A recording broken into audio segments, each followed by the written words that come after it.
Class, she would always go through like really controversial topics and she would like get us to debate about them, and she would always like make sure everyone was involved. She would help anybody that asked for it, and she's just like a really nice person when it comes to teaching, I guess. Like she's a very helpful person. When you say controversial topics and debating them, can you tell me a little bit more? Well, such as like race, like sexism, and like what else did we go over?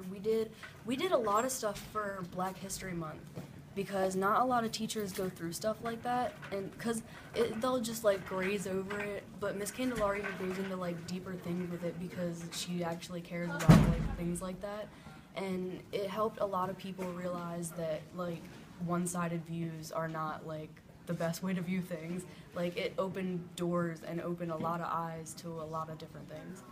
Well, honestly, it was mostly Miss Candelario that made me want to be a teacher because I saw like how well she taught, and I saw like how many kids she helped, including me, and I want to be able to do the same thing and help people and help like kind of troubled teens and help them with their futures. Like a lot of teachers, I think a lot of teachers here, especially because it's kind of like a lot of students don't care because they think that they're poor and can't do a lot with their lives, then the teachers just kind of give up and they don't really teach. They just give out homework and expect it to be done. But Miss Candelario knows what it's like to come from like a low income area and still be like successful. So Miss Candelario's class feels very energetic, a place where I can learn, where I don't have to be judged, and as well as other students don't have to be judged. We all play a level playing field. All of us have some experience in Spanish, but regardless of the amount of experience we have, we don't criticize each other, but we criticize each other enough to help each other out. For me, it's important because being a bilingual student, going into the medical field is critical right now. Being able to speak more than one language it opens more lines of communications. There's a quote say, one language, the limits of your language are the limits of your world. Because there aren't many teachers who are willing to put the time, put the effort into the class. Some teachers aren't willing to stay after school to help out students, but she, regardless of what she has on her schedule, she always has time for her students, and she is always willing to make time for them. Thank you. More than just book work, it's more collaborative, and she gives her input and she lets us have our input, and she is always introducing ideas that are very refreshing. So an example with this United Nations, we didn't really understand how it worked until she said it, and she was like, okay, and she sat us up and like we saw, and she showed us how one person has the decision, and that really made us think, wow, what's going on in our world and how international law is handled. Our goals for the class include all of us being very fluent by the end of the year, a lot of improvement on our end of the year tests. So we took a pre-test, and our post-test she wants us to improve very much.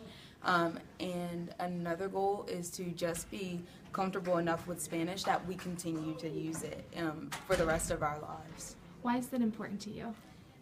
It's very important because if you look at our world, we are very diverse in languages. A lot of English people think that English is the #1 language when Mandarin is #1.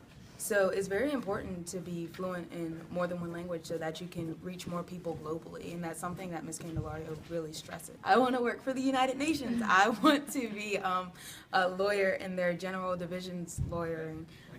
So it's really interesting to see this and to see how it's dealt with on a larger scale when I just want to work on the smaller scale. Have you always wanted to work for the United Nations?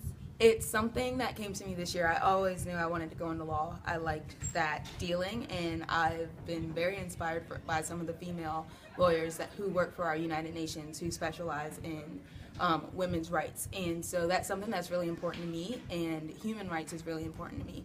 So I really want to continue that for the rest of my life. She takes current events and spins them to fit our class. For example, when Ferguson happened, we were talking about human rights and peaceful protests.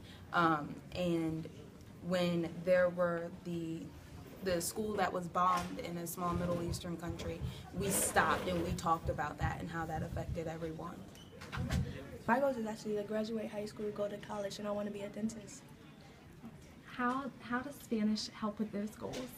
I mean, it's like it involves a lot of communication. So like I want like my patients to be comfortable and like I want to be able to talk to them so they can understand what I'm trying to say to them and like make them feel welcome, like Miss Candelario makes us feel welcome. Every year in school, there's always a classroom or a few classes that you feel like if everything else is like going wrong, you can always go there, and like a classroom that you can like really learn in and connect with people in, and that's how this class feels.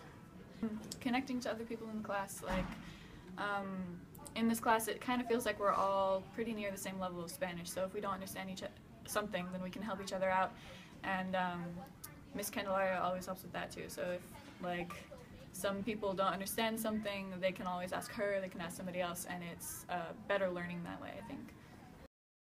Some big things that I've learned in Miss Candelario's class are different cultural things. Like we don't just learn a language, we learn the language and the culture. So we're not just learning like how to conjugate verbs, we're also learning how people live in different countries and the different like social norms there, I guess you could say. Youth in Government is a club that we do here after school, run through the YMCA, and you act like you're a legislator and you pass bills with Ms. Candelario. What's one of the bills that you've worked on? The bill I'm working on is the Suicide Act, and what it does is we're proposing that we should build more suicide facilities here in Delaware where families can go and talk about it, and like people that have attempted suicide and everything.